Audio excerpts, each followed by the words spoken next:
E aí pessoal, tudo bem? Este é o canal Coleção Paralela. Eu sou o Rodrigo, este cara é o mestre do terror e este é mais um vídeo para falar de quadrinho obscuro nesse canal. Olha quem voltou para a gente finalmente poder falar dele. O Lobo-Guará, publicação da minha queridíssima editora Picareta, a Scala, a editora Scala, que é tanto o meu algoz nesse canal, que eu tanto falo mal muitas vezes, quanto eu aplaudo outras tantas vezes.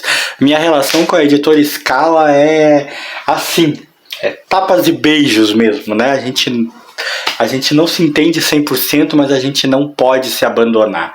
Esse quadrinho aqui apareceu no canal num videozinho de aquisição que eu fiz, alguns aí devem lembrar. Comprei única e exclusivamente porque justamente é um quadrinho obscuro, um quadrinho pouquíssimo comentado, um quadrinho que pouca gente conhece e é um quadrinho da editora Scala. Ele é um quadrinho daquele selo da Scala Graphic Talents, já tem um vídeo aqui no canal, é Dalgoro, se não me engano o vídeo, no qual eu mostro outra publicação feita por este selo. Era uma época aí que a editora Scala estava tentando dar bastante oportunidade a quadrinhos nacionais, e isso era uma coisa muito louvável, diga-se de passagem. Aqui até tem uma certa relação de publicações da editora Scala na época, várias desses aqui são do selo Graphic Talents, aqui tá até o Dalgor, ó. Então, qual era a ideia dessa publicação? Eles davam uma oportunidade para o artista publicar seu material nesse selo, na revistinha Graphic Talents. Se a revista vendesse muito bem, eles davam para ele a oportunidade de publicar em revista solo, tipo, vendeu muito bem, saía uma revistinha do personagem, uma revistinha própria. Era uma espécie de loteria, né? Uma roleta russa de quadrinhos no qual ambos podiam sair ganhando, a editora e o quadrinista, o autor. Porque se o quadrinho desse certo, ele tinha a oportunidade de lançar o material em revista própria, e claro, é o sonho de cada um. E se por acaso não desse certo, ele pelo menos tinha lançado o material dele em nível nacional numa editora que tinha bastante coisa sendo publicada, né? Tinha um certo tamanho aí, dava para se dizer que a Scala estava adquirindo seu status, estava adquirindo respeito, apesar de algumas publicações que pareciam feitas nas coxas, como eu já falei aqui. Então, dentro dessa ideia, saiu Lobo-Guará, a fúria selvagem do defensor das selvas. A capa é realmente muito bonita.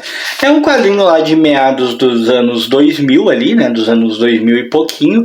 Portanto, como eu falo, isso eu já vou dizer de cara, é um quadrinho contaminado pelaquela ideia de arte que havia na época, dos homens hiperbólicos mega musculosos e das mulheres de pernas longas e cinturas mega finas. É um quadrinho dessa natureza. Não tenha nenhuma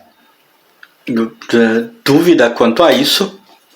Ainda assim, a arte é bem legal. Eu vou falar já dos autores, tá, pessoal? Aqui, ó. Eu vou tentar enquadrar aqui para vocês verem sem bater na câmera, porque eu vivo batendo na câmera quando eu vou fazer isso, ó. Mas a criação e história é do Carlos Henry, aí a arte é do Elton Brunetti. É uma boa arte, apesar dessa pegação de moda aí, de fazer nesse estilo anos 90. Ou que vocês vão ver que contamina todo mundo. Os índios são assim, musculosos, bonitões, os exploradores, as mulheres. É absolutamente todo mundo, meus amigos, que é assim. Tem alguns quadrinhos, algumas páginas no quadrinho que tá bastante escura. Usou-se uma colorização com uma paleta de cores mais chapadas, mais escura. Isso talvez junto com o envelhecimento do papel, é uma edição já meio antiguinha, né? Começo do anos 2000, tem basicamente 20 anos por aí ou mais, Isso talvez tenha contribuído para que alguma parte do material tenha ficado realmente escura demais, o que incomoda. Um pouco às vezes, mas não tira totalmente o brilho. Não é uma história ruim. Não tem nada de novo aqui, não tem nada que a gente nunca tenha visto, como eu já falei tantas vezes, mas não é uma história ruim. O personagem é oriundo de um experimento nazista que estava sendo conduzido escondido na floresta amazônica e que tantos anos depois deu fruto a ele, que acabou se tornando inclusive uma lenda folclórica na região. É um cara que foi mutado, ganhou diversas capacidades, poderes animalescos e tal, e que depois de um tempo ganhou inclusive um algoz, que é outra versão dele, só que uma versão mais forte que é essa aqui, mais brutal inclusive, mas que era menos controlável e por isso foi usada para tentar pegar ele, porque ele era o protótipo principal, o que deu certo. Vocês já viram isso em outros lugares, eu tenho certeza, todos vocês vão saber disso, né? A gente já viu isso em muitos lugares, então não tem novidade aqui. O roteiro tem como problema o fato de ser muito truncado. Eu me pergunto se ele era assim originalmente ou se ele teve que ser condensado para caber em tão poucas páginas, porque a edição tem poucas páginas e a gente às vezes não tem muita informação. A gente não sabe, por exemplo, se era uma história maior que para caber na publicação teve que ser, né, lapidada dessa maneira, porque passa uma impressão de roteiro truncado, passa uma impressão de corte brusco. No momento está acontecendo uma coisa, você está esperando que haja um segmento naquele acontecimento que leve ao próximo fato. Muitas vezes você tem a impressão de que simplesmente o segmento foi arrancado e o próximo fato jogado na sua cara. Pula de um tópico para o outro, pula de um acontecimento para o outro, a incrível velocidade, o que tira um certo prazer da leitura. Acaba incomodando um pouco. Isso você percebe nitidamente lendo. E isso aliado a essa arte que não me agrada, a esses personagens sempre exagerados, bonitões, mega musculosos e tal, me incomodou um bocado durante a leitura e me tirou grande parte do poder de ler e de apreciar o material.